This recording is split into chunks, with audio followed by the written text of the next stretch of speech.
The American Red Cross uses specialty vehicles on disaster relief operations.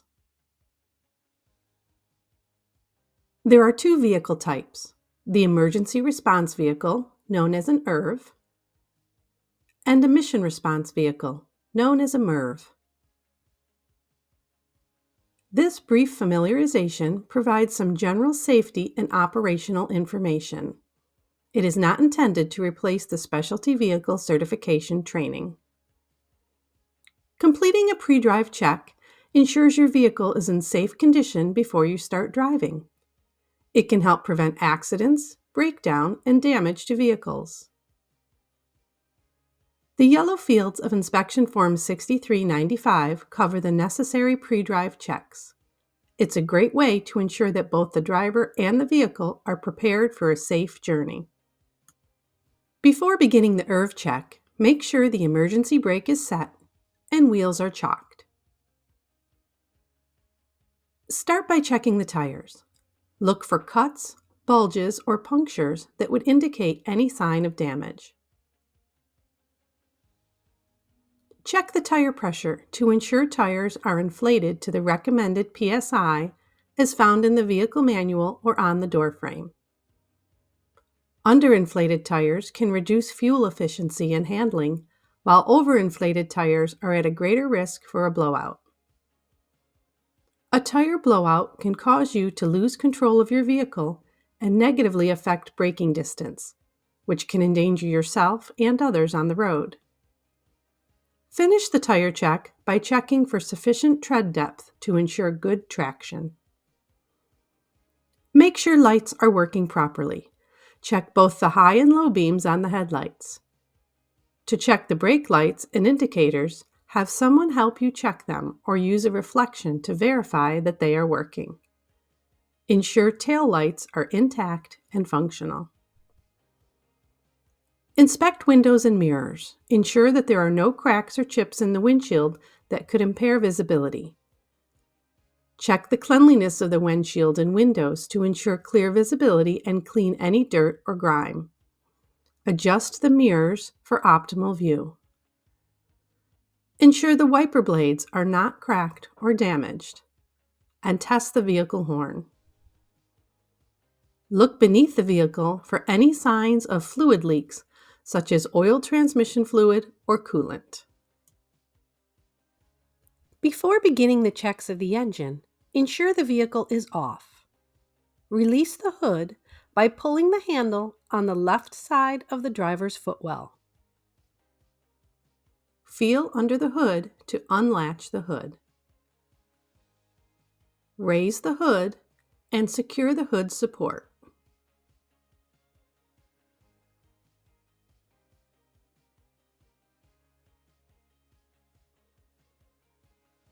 Check the oil level.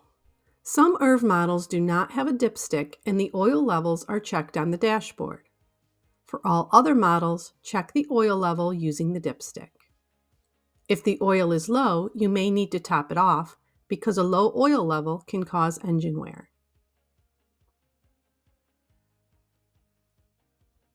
To check the oil using the dipstick, remove the dipstick.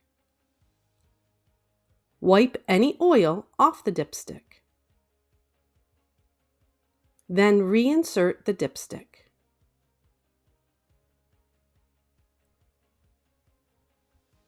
Remove it again and check the oil in reference to the markings on the dipstick. Ensure that the coolant level is adequate. Proper levels are typically marked on the container. Remember to be sure the engine is cool before checking the coolant level. This can be done by ensuring that the radiator hose is pliable. Check the wiper fluid reservoir. Check the battery. Look for any signs of corrosion on the battery terminals. Ensure the battery is secure and not showing any signs of wear. If the need arises to use jumper cables to start the ERV, do not attach them directly to the battery. There are positive and negative terminals for attaching the jumper cables. To attach the positive terminal, push and twist the red plastic knob to reveal the metal terminal for attaching the jumper cable. The negative clip is found on the right-hand side.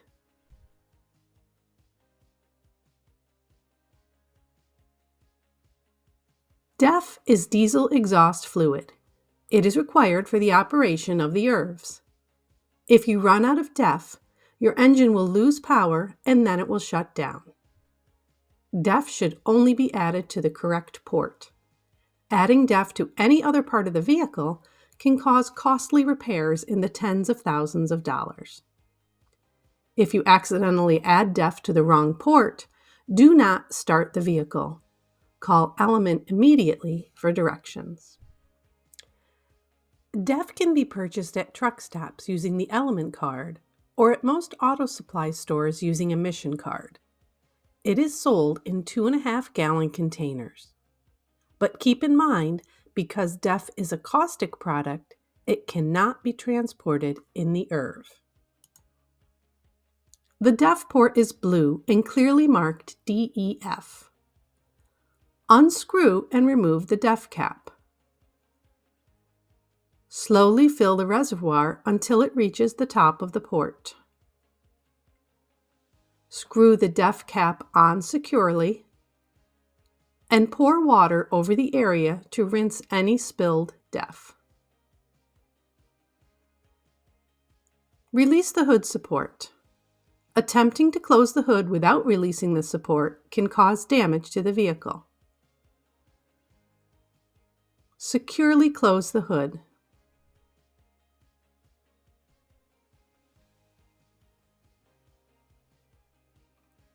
Test the brake pedal. Press down on the pedal to see if it feels soft or spongy, which would indicate a possible brake issue. Listen for any unusual sounds when pressing the brake pedal. Begin the interior check with the driver's visor. It should contain an Element card, which is used for fuel, road service, and purchasing fluids. There should be a CLC card to use for lodging while traveling to and from the DR only. Look for a copy of the current 6395 in the visor.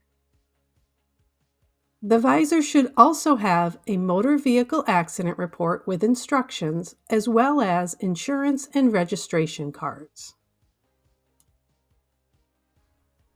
Check that all seat belts are in good working condition and are not frayed or damaged.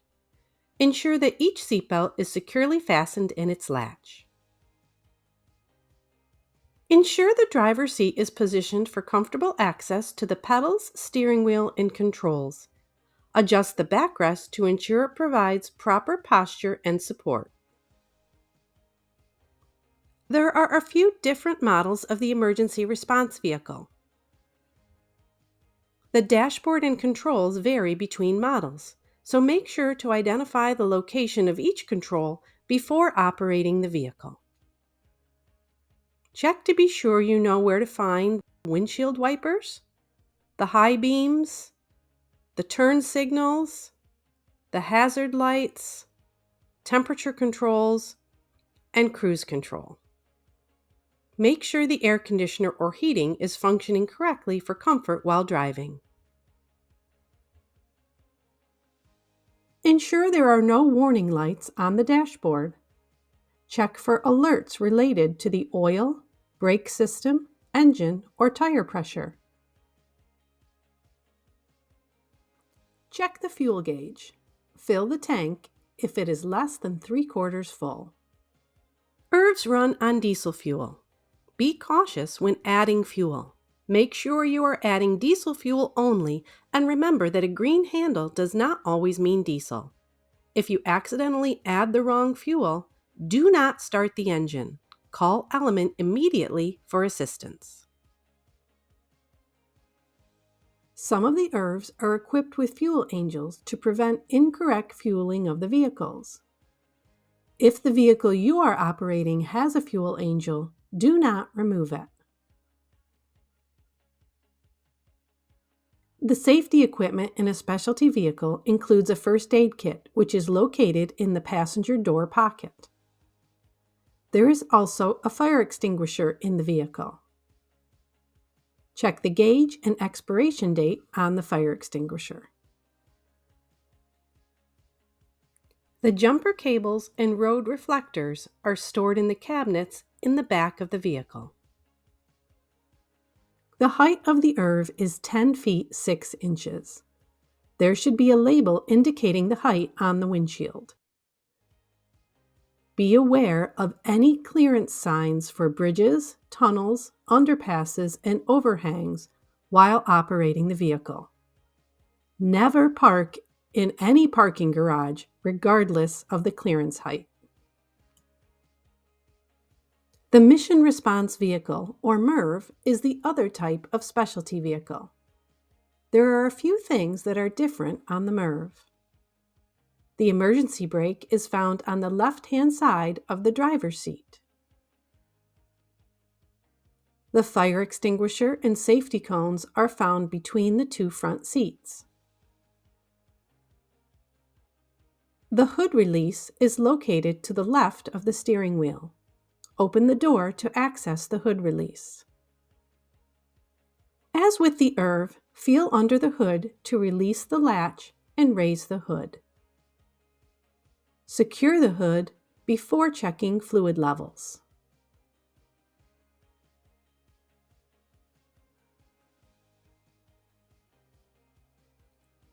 Use the dipstick to check the oil level and add oil if necessary.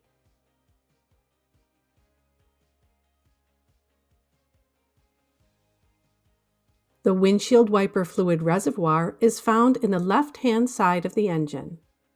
The coolant is on the right-hand side. If necessary to jump-start the engine, open the compartment to access the positive terminal. The negative terminal is at the front of the engine.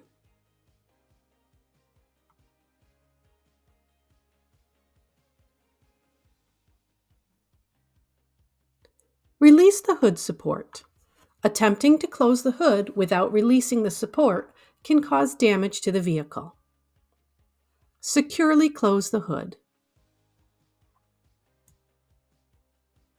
There are differences between driving these specialty vehicles and other cars or trucks. There are also specific Red Cross rules and regulations to be followed while operating these vehicles. Drivers are responsible for ensuring the vehicle is in a safe operating condition prior to driving.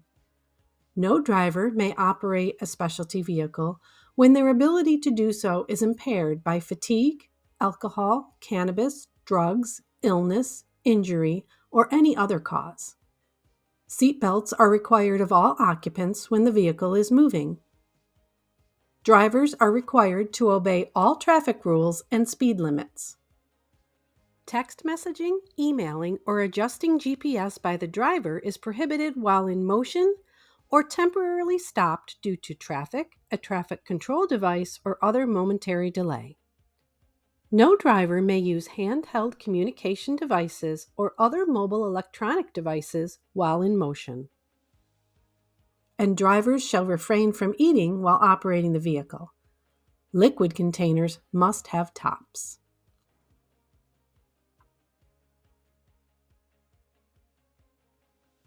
A spotter must always be used while backing up a specialty vehicle. Use only one person at a time as a spotter to avoid confusion and accidents. Open windows and turn off the radio. Use hand signals and voice commands to direct the driver to back up safely. The spotter should be able to see the driver's face in the mirror at all times, and the driver should not be moving unless they can see the spotter.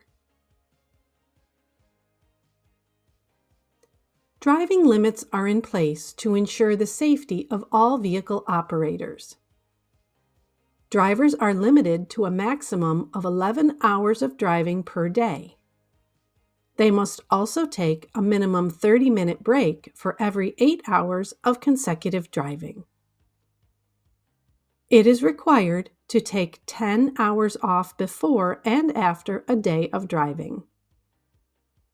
Driving is restricted during severe weather events, including fog, rain, snow or ice, flooding, and high wind events that exceed 30 miles per hour, which can inhibit the maneuverability of the vehicle. Be aware of the size of your vehicle when selecting a parking location. Remember that specialty vehicles are taller and longer than passenger vehicles and pickup trucks. Regardless of posted clearance height, never park in a parking garage. Sometimes accidents happen.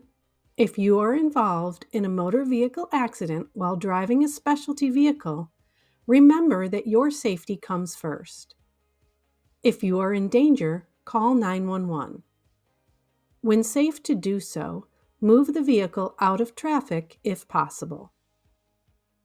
Notify your supervisor right away. Take any photos and notes to complete the mandatory accident report, and ask your supervisor for help completing the report if needed. Do not try to make any repairs on your own. If you have questions about the operation of your specialty vehicle, you can contact National Fleet Operations using the email nfo@redcross.org. The number for Element Customer Service is 888-525-4691. This number can also be found on the Element Fuel and Maintenance card in your specialty vehicle. Thank you for what you are doing, and please drive safely.